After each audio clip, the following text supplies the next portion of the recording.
Hello guys and welcome to another history video. Yes, last time we talked about that big flat bloke, King Henry VIII, who had a bunch of wives and killed them all. No, that's not true. Henry VIII was not that fat. Before he was 45 years old, he had 6 wives but did not kill them all. He only killed 2, divorced 2, 1 survived and 1 died after childbirth. Well, enough of that. So recap, when King Henry VIII was about to die, so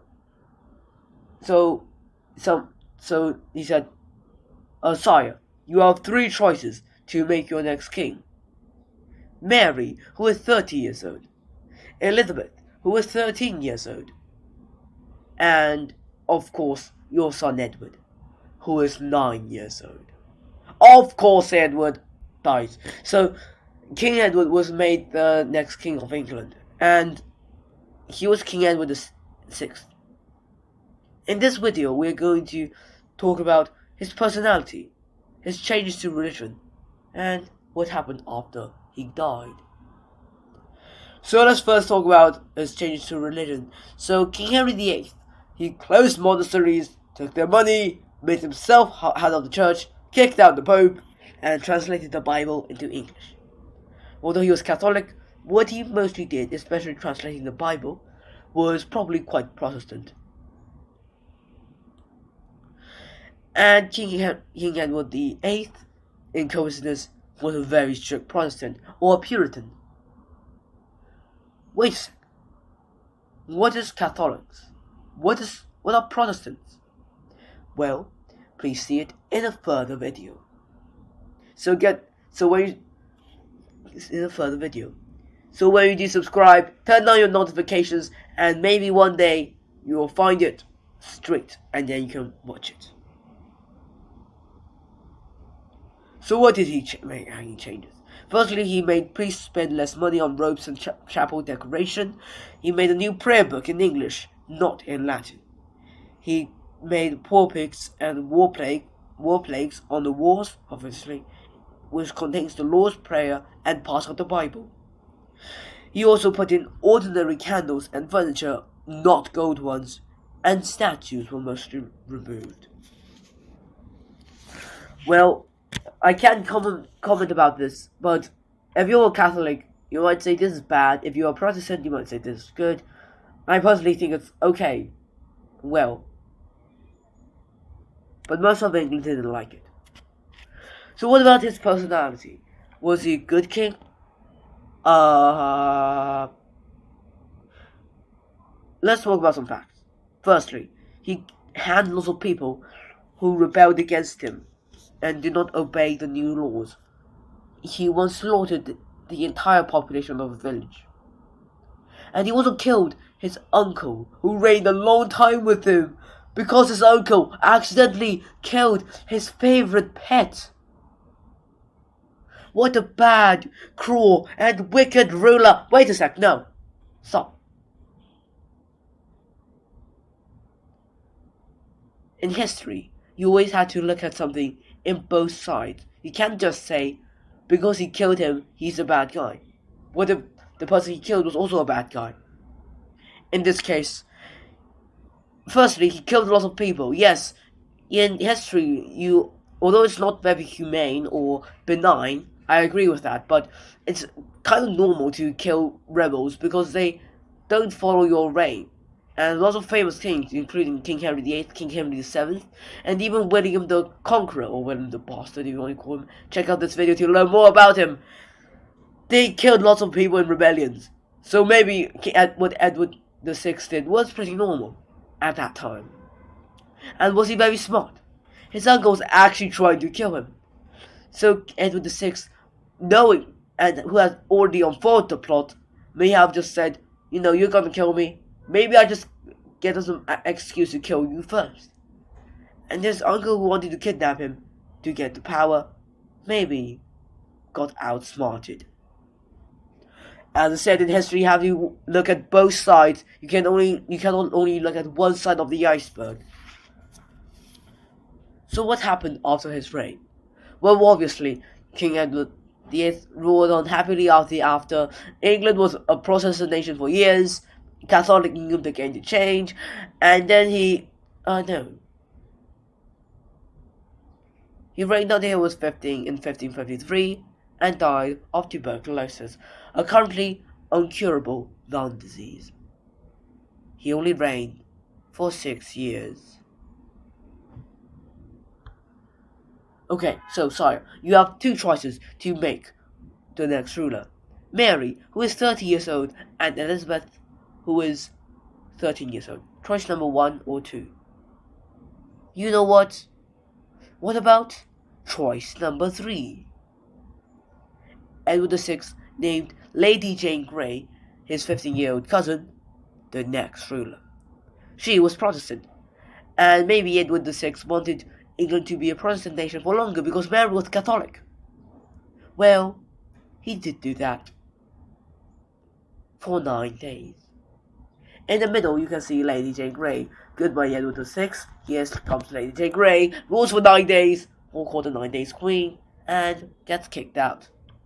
Straight by Bloody Mary herself. Now Bloody Mary, or Mary I, who is now 36 years old, becomes queen. She was Catholic. Protestant England would begin to change. While making the big mysterious here, here comes our next lesson. Although in the same video, let's talk about Bloody Mary, as we all know her. So we'll talk about her reign, her change of religion, and how she earned her nickname. So firstly, she became queen at the age of 36 in 1553, and reigned for 5 years, shorter than Edward VI. And the first thing she did was driving out Lady Jane Grey. She was like, no, you can't be queen, I'm older than you. She also promised not to kill her. I shall spare the life of Lady Jane. Oops, I've changed my mind, goodbye. And she killed her and her family. She was a Catholic, and the English people actually supported her at first because they hated Edward's rules and laws.